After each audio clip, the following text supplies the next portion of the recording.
राजू एक छोटे से गांव में रहता था। वह हमेशा अपनी गरीबी और कठिनाइयों को कोसता रहता था। उसे लगता था कि उसकी किस्मत खराब है और वह कभी सफल नहीं हो सकता। गांव के लोग भी उसे आलसी और नकारात्मक सोच वाला इंसान मानते थे।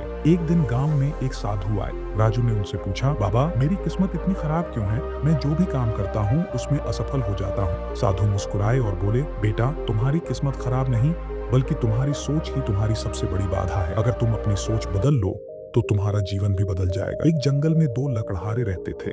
पहला हमेशा सोचता था कि पेड़ बहुत सख्त हैं और वह उन्हें काट नहीं सकता, इसलिए वह धीरे धीरे काम करता था और थक कर बैठ जाता था। दूसरा लकड़हारा हर दिन सोचता था कि वह सबसे तेज और ताकतवर है। वह पूरी मेहनत और आत्मविश्वास के साथ पेड़ काटता और जल्दी ही सफल हो जाता। साधु बोले, जिस तरह सोचने का तरीका लकड़हारों के काम को प्रभावित करता था, उसी तरह तुम्हारी सोच भी तुम्हारे जीवन को प्रभावित करती है। अगर तुम सोचोगे कि तुम असफल हो जाओगे तो सच में असफल हो जाओगे, लेकिन अगर तुम सोचोगे कि तुम कर सकते हो तो कोई भी मुश्किल तुम्हें रोक नहीं पाएगी।